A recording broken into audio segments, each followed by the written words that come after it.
he's just a hack. He's just an absolute hack. And he gets his ass kicked by his teammates every week. It's just, it's terrible. It's just terrible. Great mic optics there. All right. Well, welcome back to another episode of the... 2 sniffles before the official recording, and then a loud cough as soon as it kicks off. Yeah, ASMR radio here for the FCS Football Podcast. You're tuned into the FCS Football Podcast on the Belief Podcast Network and Hack City. At Joe DeLeone, at Sanderson Radio, 2 former Rhode Island football players today. Not a lot of exciting things that happened this past week, but Sean, we got a little teaser. We're going to talk a little about it today. We're going to talk a little bit about it on the second show of the week. We got the trip coming up, Sean. We got the trip coming up this weekend. Are you excited? It's just daunting right now, thinking about packing and then the drive, and then I have an idea for a creative project about something, and Joe is not really on board because now that the stuff has changed, I'm still trying to figure out a way to get creative. Because it's going to be a shorter drive with you and me in the car. It's going to be a little different. Yes. Well, I'm sorry, I didn't want to have to fly 5 hours to DC and then sit in the car for 5 hours and then sit in the car for 5 hours back and then fly back. Like, it was logistically a nightmare. I don't want to hear daunting, by the way. This would not have been taking place if Montana State had won and then I had to fly out there. You know how little a bitching that I would be doing? No, that would have been, but the problem is it would have been difficult for both of us to get to Montana because it's logistically not easy. Who do you think it would have been more difficult for? Equally, both of us. It's in the middle of the country. It's not like it's further west, but it's still like relatively in the middle of the country. Okay, we would have both had to connect. If we were going to UC Davis, then that would have never happened. No one cares. I understand. Campbell never would have happened. So let's not rule out any impossibilities here.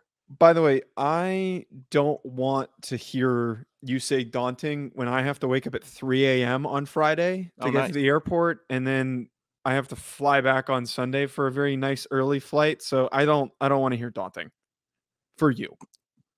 Hey, 5-hour drive is light work compared to the 2 8-hour trips I have to make. Yeah. Hey, Sean, can you just wake up super early on Sunday and then drive me to the airport also? And I can take an Uber. No. No need. This is what friends are for. Are we friends? This is what friends are for. All right. So for anyone who's wondering, what the hell are we talking about? So Sean and I are making the trip to Campbell this weekend. We are going to be at the game. We've got great tickets. We're going to be tailgating. We still have to figure out where we're tailgating. Would like to get a recommendation on who we should tailgate with. We had all these Campbell fans come out of nowhere and vote, but we haven't had anyone offer them say like, "Hey, come drink with us before the game." Right now it's game time, and me and Joe are just gonna be. Look, if we get a case, we'll have a good time. That's what I know. Yeah, is the idea where because no one invited us to a particular tailgate, we should just go around terrorizing other tailgates? I don't know. We'll figure it. I mean, I'm not sure. It's a homecoming game, so it's gonna be. I'm assuming it's gonna be pretty packed, and there's tailgating. I haven't heard though you can't tailgate or anything like that, so no like awful Rhode Island rules. Mm-hmm. So I'm pretty sure we'll be able to make our own fun, but it's always nice to roll up knowing that there's someone that you could meet up with. Yeah. If we start, arguing with each other, or it's a little bit of a rough morning, perhaps. Like it's nice to have some new people to meet also that I guess kind of understand the show and what we are about. We'll just find out which sorority has the best tailgate, and we'll go hang out with them. Yeah, that'll be great. Yeah. Hey, especially for you. So has somebody stopped listening to this show? Moving on. No, that's not true. No. You insinuating that is probably going to get me in trouble. I am just wondering if somebody. Okay, yeah, she still listens. She still listens. Because I didn't know if there was a breaking development because we haven't had a conversation about it because it's been going. There's no breaking development, but now I'm probably going to get shit for that comment. So. I was more worried about you. I want you to, have a good time and, maybe meet some nice girls that are in the, I don't even know if Campbell has sororities, but just trying to help you out. That wasn't for me. That wasn't for me at all. Cause I know you're having troubles. You know what? I don't worry about my troubles. Are you not having troubles? I brought up just people, just walking around, meeting people. And you're the one that has to bring it into the sorority stuff. I'm just trying to make the trip fun. Just trying to make it fun for you. Oh, you know what? This is an FCS football podcast. It is not an air out Joe podcast. We're excited to go to Campbell, though, is the premise, and that is the point. And it's going to be a fun trip. I'm excited, even though I'm not going to sleep the whole weekend. It's worth it. Sure. It's going to be fun. We get to watch some football. Well, you can sleep on the plane. I don't sleep on planes. It just doesn't. It's tough with me also. I can probably hard for you because like this isn't a fat joke, but like it's probably really hard to be comfortable for your size. Here's what it is. I can fall asleep like as soon as I sit down in the chair. Like I just tilt my head, and then my neck starts going stiff, and I hate the neck pillow stuff, and I don't like that. So then it becomes a situation of I'll fall asleep for the 35 minutes before we're in the air. And then as soon as we're in the air, I'm just like, okay, well, I guess I'm wired now. I got my power nap before a 3-hour flight. This is awesome. I'm completely reversed. By the way, this is just to wrap things up with this. I waited too long to book my ticket, and just it's probably makes sense why this happened, and it serves me right for this to happen. But I have to connect, which already sucks. But all 4 flights, I have middle seats. Oh. Those are the only seats. What airline? Get. What airline? Yeah, it's United. Okay. The ticket was Southwest would have been better because I don't like Southwest. I love Southwest because I don't know if they're flew into there. I didn't see any Southwest flights. With Southwest, I always have a chance if I'm in an early boarding group where people will, because it's no assigned seats, it's assigned boarding positions. So I have the opportunity to get in my seat. And if I'm like the first person in the seat or the second person in the row, to get as big as possible, so nobody scare wants away as many people. Yes.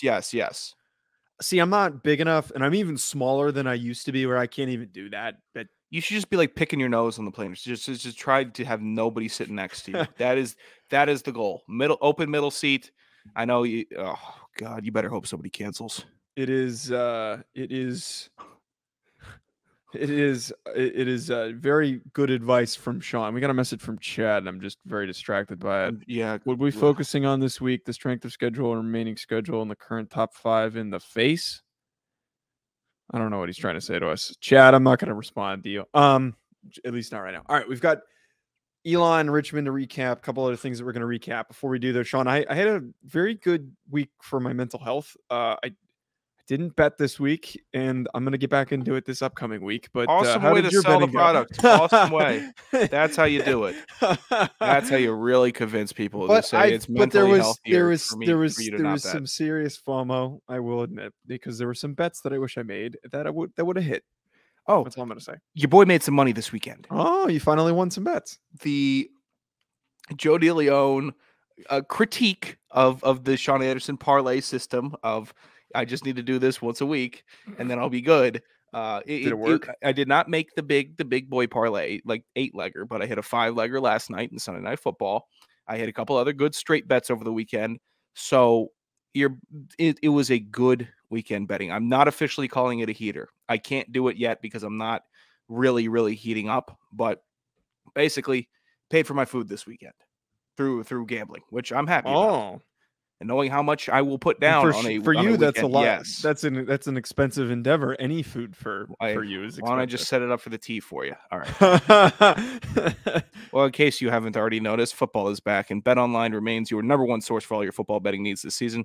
You'll find the latest odds, matchup info, player news, and game trends as your continued source for all sports wagering info. BetOnline features live betting, free contests, live scores, and giveaways all season long. Head to BetOnline at betonline.ag to join and receive your 100% welcome bonus with your first deposit. Make sure to use the promo code BLEAV, BLEAV, to receive your rewards. BetOnline, where the game starts.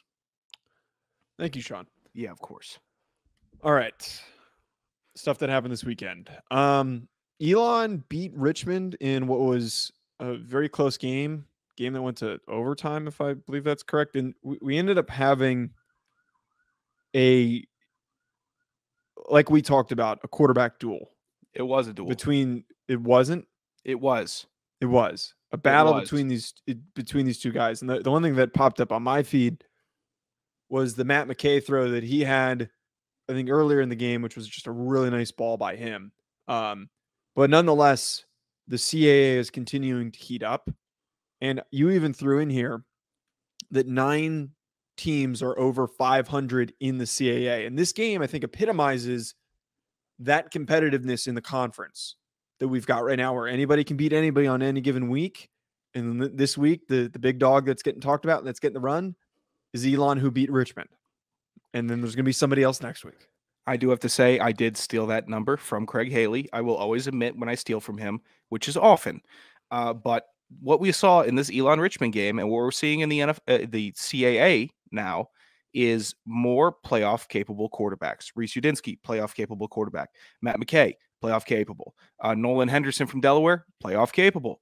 Kasim Hill, playoff capable. This is what we're seeing in the CAA. Guys that can throw the rock. Who's dummy from Monmouth with the great name? Dummy. Yeah. Tommy Musket. Yeah. Playoff capable. I'm sure that Musket is going to love that you called him a dummy. But it's just, he doesn't know. But the CAA might have the best quarterbacks across the board in the FCS right now. Now, they're going to come in droves, and they're going to tell me about the quarterbacks in the Big Sky and the Missouri Valley. Okay. But what we're seeing right now in the CAA is teams that are being led by quarterbacks, not teams that are being led by defenses, not teams that are being led by fullbacks, but quarterbacks. And if the quarterbacks show up, they win the games. So I am high on the CAA and high on the quarterback competitions as it keeps on going down the stretch of the season. And I stand by the thought that the CAA collectively has the best quarterbacks in the country, like in terms of depth, like in terms of the amount of guys that they have. Yes. I don't think there's another conference in the FCS that has as many good quarterbacks. Now, there's other conferences that have higher level guys, but we're talking about from a team to team across the board, best quarterbacks. You just rattled off like a bunch of guys, and I think we could pinpoint other guys on different teams in the CA that you didn't mention. The talent level is unreal, and they can get any transfer on any day, and that's where a lot of these guys came from. It's a strong crop, and I don't really recall when JMU was in the CAA, they always had a guy that could play quarterback pretty well. They always had a guy that could manage the game and then make some big throws because he had faster receivers and receivers that could get open and receivers that could hit jump balls. You never really sat there and thought, oh, that's a really great quarterback. But then at the same time, you're like, oh, that's a really good college quarterback. And that's what we're seeing within the CAA is a bunch of really good college quarterbacks. Probably no draftable guys. Probably no guys that are going next year. And then maybe they'll get some invites to the Combine or to the Senior Bowl, whatever. But right now, just be happy that you have a good college quarterback. And if your team keeps on rolling with him, you're probably going to win some games and you'll have a better setup winning a game when it comes playoff time in December or January, whenever it is. So another thing that was in the headlines, Montana State wins their game against UC Davis, but Sean Chambers had himself a performance. I will let you read his stat line during Fat Stats. Thank you. It begs us the question now, is there maybe a quarterback controversy because of the performance that Sean Chambers put up for Montana State while Tommy Mellott is out with an injury? And I would argue that that performance is enough to beg the question. And Chambers comes from an FBS background and is more than capable of leading this offense. I think you still go back to Mellott. You still go back to him when he comes back from the injury. You don't want to do that to a guy who was a starter and a high impact player last year. But the thing that now happens is if Mellott starts to look slow and he's having issues, I think you can't waste any time and you have to flip the script to go right back to Chambers and then ride him out till the end of the season. That's the thing where this current situation is sitting. Interesting. I did not know that's where you were going with that. Here's what I saw from this game. I think that this is a performance that Tommy Mellott could have put up. Also, we've seen him be a very capable rusher. We've seen him evolve as a passer. So a 200, not going to spoil it at all if you haven't seen the stat lines yet, but 200 and some touchdowns. I don't think that is something that Mellott isn't incapable of. I think it's something he could have done. Obviously, Montana State just had their way this weekend, and they were rolling offensively. But you play the hot hand, Joe. You play the hot hand. Well, right, that's very true. And the issue that we now have with Mellott, however you pronounce it, I'm never going to get that right. He is the easiest name to pronounce, but the spelling is not indicative of the pronunciation. I've messed up the Morat or Demorat every time I've read out. So many names to remember. Yeah. But besides the point, he's had a lot of issues getting injured, and sometimes there's just those guys that can't stay healthy. And I know it sucks to say, and I don't want to say like you just give up on a guy because he's injury prone. But if Chambers is who is available, and if Mellott takes a long time to get back into a rhythm, I just think you can't waste any time is the other thing too. Like you're talking about ride the hot hand, that might be just keeping in Chambers because Chambers has looked good stepping in. Why does Montana State keep on having a guy waiting in the rafters that comes in and just executes the offense just as good as the guy before? Why do they keep on doing that? They have a criminally underrated quarterback development program there. I think if we're talking about, I'm looking back to last year's playoffs. It's a very quarterback friendly system for guys that are good athletes, and that's what we have here circumstantially. So you just need to be a above average quality athlete, and you're going to step right into a rushing offense that is going to allow you to thrive. I think that's a little bit more. I give more credit to the Montana State coaching staff than I do for the development of quarterbacks and the quality of quarterbacks that are on the roster. That's such a nitpicky a counter that you just had to my statement that you're giving it to the scheme and not the quarterback room development. You're irritating. You just needle. Welcome to my evaluation. That's what you do. You just needle. People like needling. I'll say this. I said it last year in the playoffs. I was going to be concerned about Mellott because he's not a big, tall, yoked quarterback. I said he does not have pipes on him. He does not. And then somebody sent us a picture of said pipes. Look, you can look like Tommy Mellott and play quarterback, but that would mean your game is more pocket restricted. Aaron Rodgers doesn't have big guns. Jalen Hurts does. Jalen Hurts is out there toting the rock. Aaron Rodgers is mostly staying in the pocket. Look at his pipes. It's different. Montana State can't keep on sending guys out there that can't run the ball 30 times a game without getting hurt. I love the unique analysis of evaluating arm size. I'm not like, that's not even like a dig, that like I actually kind of like that because no one ever takes that angle. Everyone. Why would they? They're all too busy reading their analytics. Yeah, I'm the everyman. Screw you, PFF.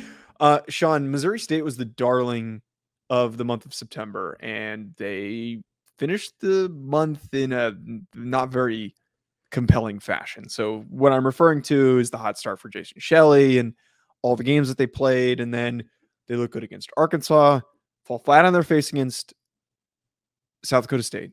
And they've done it in back-to-back weeks, losing to North Dakota 48-31. North Dakota continues to establish their dominance and why they deserve more recognition. But are we out on Missouri State? Because I kind of am. I propped them up too much. Okay. Out. I'm out. You're out on them. You're out. Out. You need to beat North Dakota. North Dakota is a good team, but that is a playoff matchup. This is a matchup that could happen in the playoffs. And now we are in October. This is when I can start thinking about this more. Instead of just, okay, everyone's still getting settled in. You're settled in. Out. I am out. You need, and I don't, what am I, a Missouri State fan? No. But if you can't really bounce back more, I'm out. They needed to beat North Dakota for me to be in on them and see them as a viable figure in the FCS.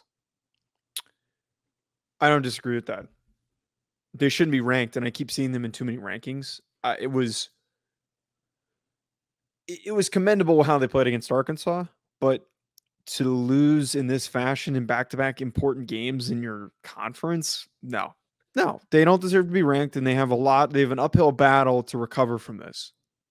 a huge uphill battle. It is going to take a lot for them to recover from this in terms of how we're going to view this team. So no, I'm completely out. Sean, the Salukis.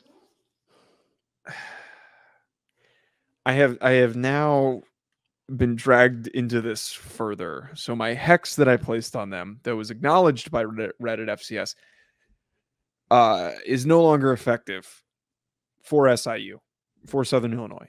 They have bounced back. They have won 3 games in a row, and they beat Illinois State, in-state rival Illinois State. The Sock Lukis is what they've been described as. The hottest new mascot in the FCS. I love that. I love that bit. It's really great. It's really great. I don't like giving them a run, and I really hope that their social team acknowledges this, but I have no idea. Again, I don't care for their media relations department or any of that after being stood up for that interview by Coach Nick Hill. I'm still rooting against him. I'm still actively rooting against him as much as possible. But here's your 2 seconds of fame. You've won 3 straight games since my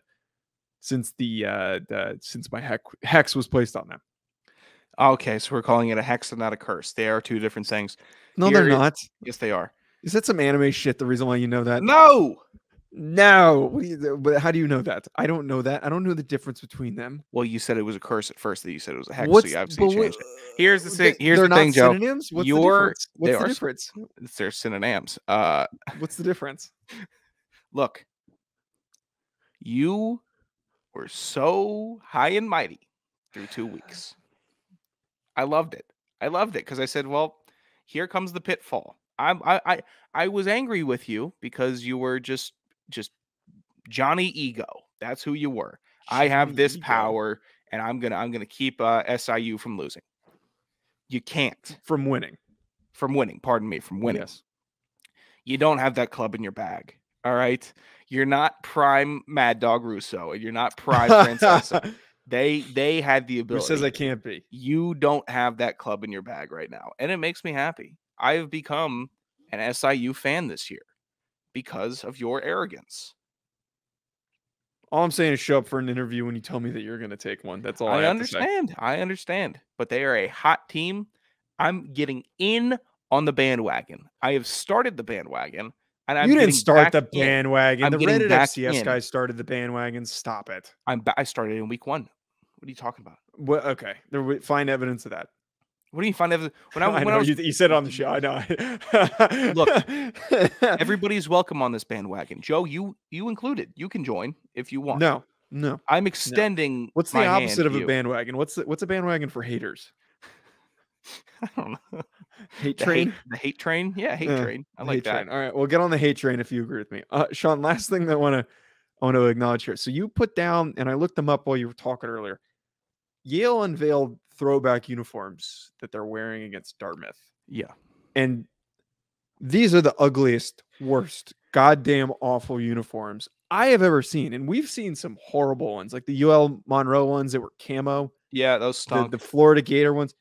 They have decided to so aggressively, like this is up to par with, was it Wisconsin who did the long sleeves? You know what I'm talking about? But like, might have look these Yale uniforms. Those are so bland and just they hideous. They look like practice jerseys. They look like practice jerseys from when they started, which is that's their intention. We're going back to the first year of Yale football or whatever, going back to our roots. They're hideous, and they might be the worst jerseys of the year this year. If you're going to go back to your roots, I want to see you with a leather helmet on or no helmet, and I want you to line up with the guys across from you. Otherwise, the uniforms don't work. It's a disgusting uniform. They already had one of the most bland uniforms in college football, and yes, I don't know how you make bland more bland, and they somehow managed to do it. It was well, I don't really feel anything towards Yale. I've felt things towards Princeton in the past. I've felt things towards Harvard, definitely towards Brown, towards Harvard, towards some of the other Brown. Yeah. Hey, that cup's staying in Kingston. And then, did you see somebody tweeted that it's been one full class at Rhode Island has gone their entire careers without losing the cup. That makes me so happy. I hate Brown. hate Brown, hate their tiny locker room, hate everything about it. The hill on the field, that stupid bell, they're ridiculously tall stands for nobody in them. Don't like them. Don't like Brown one bit. But Ivy League sucks. This is an anti-Ivy League show. We maintain that. All right, Sean, fat stats. What do you got for us? All right, not a huge week for the quarterbacks. All right, this was not a very fat week for the FCS. Oh, I did my research. Everyone's on a diet. I guess so. I guess they, Halloween's coming up. They're trying to fit in their costumes a little bit better here. But we'll start it off here. Holy Cross wide receiver Jalen Coker, 10 receptions, 166 yards, 1 touchdown. Not super fat, but 150 plus and a tutty. I'll put you in there. Here we go, Joe. Oh, early runner here. Villanova wide receiver Jaron Hayek, 5 receptions, 159 yards, 4 touchdowns. It's pretty fat. I'll give him that. 4 touchdowns on 5 of your receptions. Yes. Pretty fat. Pretty fat. Richmond wide receiver Jacob Harris, 12 catches, 174 yards, 1 touchdown.